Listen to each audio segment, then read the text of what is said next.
Well, Mr. President, today, the disastrous Trump economy delivered another 1-2 gut punch to the American people.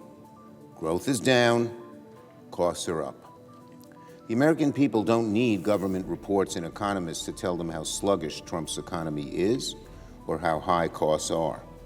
Americans see it at the gas pump, they see it at the grocery store, they see it whenever they pay the rent or for heating or for electricity. Trump, on the other hand, has no clue just how deep in the dumps his economy is. He keeps calling higher costs a hoax and affordability a made-up word. In the meantime, Trump has done nothing but make matters worse with his reckless and irresponsible war, with his chaotic tariffs, and with his crusade against American energy and assault on health care. And every day while Trump's failed presidency makes life harder for American families, where does he spend his time on energy? Enriching himself.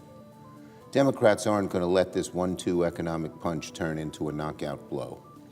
We're going to keep fighting to bring down Americans' costs and bring an end to Trump's failed agenda that's driving those costs up and up and up.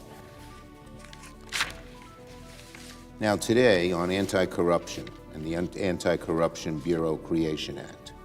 Today I'm introducing the Anti-Corruption Bureau Creation Act, the biggest, boldest, and broadest proposal ever put forward to revitalize our anti-corruption institutions. The scope and scale of Donald Trump's corruption dwarfs anything we've ever seen in American history, which is why Congress has to respond more strongly than ever before. In just 18 months, the Trump family has cashed in on influence of the presidency to the tune of more than $4 billion. The same corrupt practices that Trump is using to rake in billions are also causing Americans to pay an extra $3,100 in higher costs each year. Trump profits, Americans pay.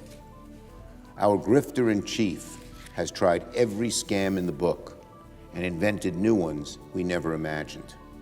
The bill I'm introducing today, with my colleagues, Senators Padilla, Merkley, and Kim, is designed to stop Trump's art of the steal. The first goal of our bill is to get the American people their money back. The bill will create, for the first time, a private right of action that allows Americans, including state attorneys general representing the public, to sue to recover the money Trump and his family have taken from them. Now, the False Claim Act already allows citizens to file lawsuits against people who defraud the government and share part of the civil penalty if they win. So it only makes sense that we are expanding that ability so citizens can sue people who use government influence to defraud the public. If Donald Trump or one of his lackeys, sons, cronies uses government influence to steal from you, you deserve your day in court. The second goal of our bill is to stop this corruption from happening again. Instead of draining the swamp, Trump blew our anti-corruption institutions to smithereens.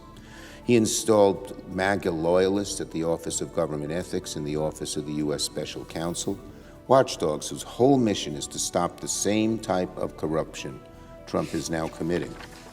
Trump also neutered the Federal Elections Commission, which Congress created to stop the corruption Watergate exposed. My bill would establish a new, independent, anti-corruption bureau that brings all the guardrails Trump has weakened under one roof. The Anti-Corruption Bureau is a sum greater than its parts.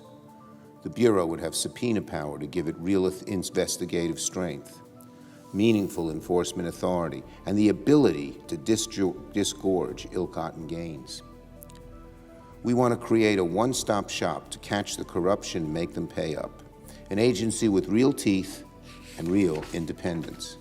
It will be led by 7 Senate-confirmed commissioners, 3 Republicans, 3 Democrats, and 1 independent. Trump won't be able to commandeer the Bureau because our bill explicitly outlaws trying to weaponize it with fines and jail time for people who try. Congress can't defund the Bureau because our bill establishes a self-sustaining funding source for the agency, much like the Fed. And the President can't dismantle the Bureau by purging its members, since our bill requires a panel of judges to appoint temporary replacements so the Bureau always has a quorum.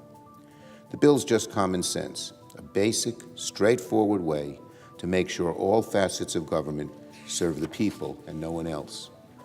Americans are demanding we go back to a government they can actually trust. This legislation tells them that we hear them and that we're going to fight for them with the strongest measures we've ever proposed. And finally, on the Iran WPR. As Trump plays keyboard warrior on Truth Social in his war with Iran, our men and women in uniform are risking their lives on the front lines. This aimless war has been one of the greatest foreign policy catastrophes in American history, and Trump's mess only gets worse with every passing hour. Trump said the war would last a week, but American servicemen are still getting killed 5 months later. And the war seems to be expanding with Iran's latest attack in Egypt territory. Senate Republicans cannot sit on the sidelines as Trump's war escalates out of control. Later today, Democrats will advance another war powers resolution so we can get our troops out of danger and end this war once and for all. Will Senate Republicans keep helping Trump dig himself into a deeper and deeper hole in Iran, or will they finally show some backbone and grab a shovel and help Trump get out of this hole? Republicans, do your duty to our service members, to the American people, and to your own conscience. Vote for our war powers resolution to end this disaster. Yield the floor.